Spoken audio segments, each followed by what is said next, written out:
So, I've been engaged to my fiancé for a year and we're planning to be married in December in Colombia, and of course, I'm beyond pumped.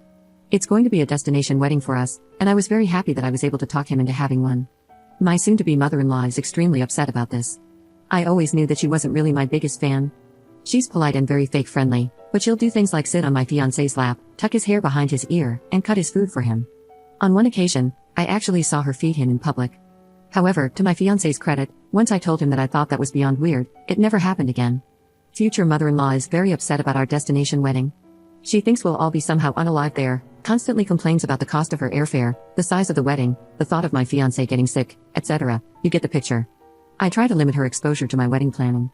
Though when I do this, she complains to my fiancé behind my back about how she's being excluded. She came over yesterday, theoretically to see our new house, but instead offered the following criticisms. She hates my engagement ring because it's far too extravagant, and there are children starving in Africa, and that I'm getting fat, so I need to watch the calories or I won't fit into my dress. Meanwhile, she's bragging about her diet and how chic and slenderizing her mother of the bride dress is. This delightful conversation was interrupted by my fiancé asking me to help him put a bed in the spare guest room together, so I left her to her own devices and Netflix while I helped. About 40 minutes into assembly, I went to take a bathroom break and headed into the master bedroom, and what do I find but my future mother-in-law struggling to yank my dress over her head but was freaking stuck. I blurted out, "What the hell?" and she immediately started stammering, "Oh my god, oh my god, oh god." At that point, my number one concern was her tearing the sheer backing of my dress, so I rushed over to help her. It was all for naught as she managed to scratch her way through the back of the dress and completely destroy the sheer material. She burst the side zipper of the dress and got a dirty footprint on the train. I asked her, as soon as I got her out of the dress, what the hell she thought she was doing. She responded that she was just trying to make sure the dress would fit me, because if the dress fit her, then it absolutely fit me too. If it didn't fit her, then I obviously had some work to do. Never mind that I just had my final fitting, and it had fit like a glove.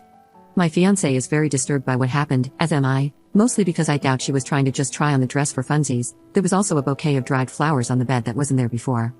I think the woman was actually trying to pretend she was the bride, which for so many reasons, is so wrong.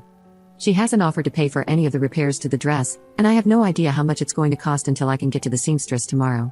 In the meantime, in lieu of an apology, she's lecturing me on spending so much money on a wedding dress, and clearly, the trouble she had getting into the dress was a sign to get something less dramatic and ostentatious. It's taking everything in me to tell her to not pound sand. Update 1. First things first, the wedding is off. We are still together and remain engaged, but things are very, very strained between us. The only thing that has really stopped me from leaving this relationship is that I love him from the bottom of my heart, and I can see how much this is hurting him. I really want to work past this if we can, and we're both committing to seeing a couples therapist. After his mom ruined my dress, my fiancé confronted her by telephone and demanded that she help cover the damages to the dress. She refused because she said it was an accident, and that she really was just trying to help.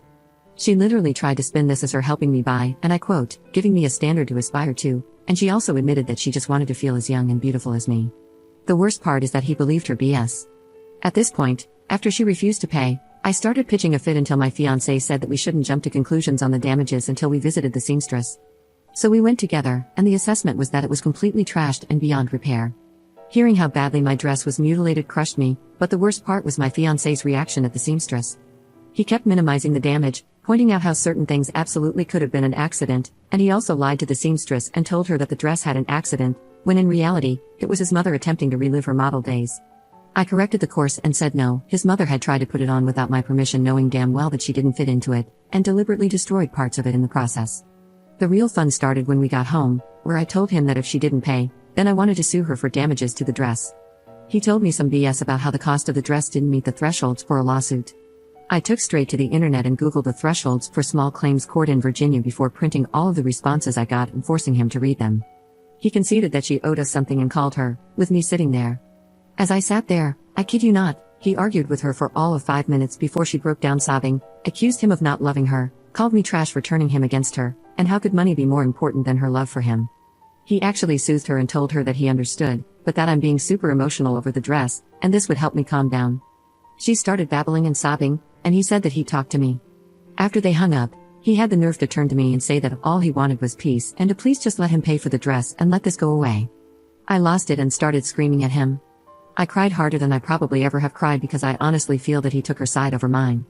I told him that it wasn't about the dress and that if he genuinely believed that this was over an overpriced dress at this point, then we needed to cancel the wedding and he and his mom could have a nice vacation to Colombia without me.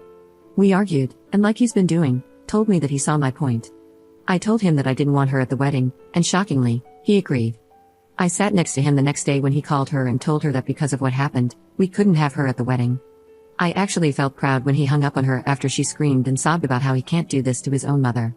I began to consider that maybe I was wrong about how he refused to stand up for me. That is, until I was on our shared iPad. I rarely use the iPad because I'm way happier with my Kindle, but I'll reach for the iPad in the rare event that my Kindle is out of juice and my phone is out of reach. While I was using it, what pops up but messages from his mom, asking about the best way to purchase discounted flights to Colombia. I scrolled through the messages, and he had folded the very next day, saying that he had disinvited her for my sake, but he still wanted her at the wedding. That he'd slowly work on changing my mind, and hopefully on the weekend of the wedding I'd be feeling forgiving and welcome her, and if not, I could deal with it. I lost my mind and I actually started packing my bags, but he was the one that ended up leaving to stay with his friend while I stayed in the house. The fight wasn't pretty, and that's about where we're at right now. I feel played right now, and that's exactly what he was trying to do, play both sides. We both agreed that the best thing to do for us is to postpone the wedding until trust is re-established, deposits be damned. And if anyone asks what happened, I'll tell them the entire story. Future mother-in-law, for the most part, is fuming and trying to spin this into me being a trashy, greedy harpy that's determined to bring her and her precious baby nothing but misery. She's tried to come to our house several times to get my fiancé, but I haven't answered the door. Fiancé, to his credit, has blocked her on his phone and hasn't told her where he's living right now. He's gone no contact and has agreed to no contact until we begin therapy. He's turned over all of his passwords and the iPad so I can check his messages when I want to, and trust me, I'm checking. I love him, and I want to be able to go the distance with him, but while his mom is in the picture, I just don't think I can. For God's sake, I'm looking through his email accounts and messages for contact from his mother. I can't even begin to explain just how messed up that is. Update 2. There are several new things to report. One being that my fiancé has kept his end of the bargain. He's had no contact with his mother, and I know for sure because I'm religiously checking his accounts, and she's also losing her mind. This week, I have had my Ring app go off 4 times, all at odd hours of the night, and it's her. I have footage of her shoving notes under my door. The notes all say something along the lines of demanding to be able to speak with my fiancé and how I am driving a wedge between them. There are countless text messages asking me why I'm forbidding contact between my fiancé and his mother, and how unnatural it is to stop a son from seeing his mother, and that I'm going to burn in hell, and am a disgrace to womanhood. She even came to my work, and when I refused to see her, security escorted her out. When I pulled out of the parking garage, I saw her waiting by the employee entrance. Fiancé and I typically go shopping on Wednesday nights, and she knows this because she's gone with us a couple of times. Guess who was waiting for us in the parking lot at 7 p.m.? Thankfully, we didn't get out of the car after we saw her pacing around the entrance. I'm documenting everything just in case she continues to get crazier. Fiancé and I will be going to the local PD tomorrow to file a report and look into getting a temporary restraining order.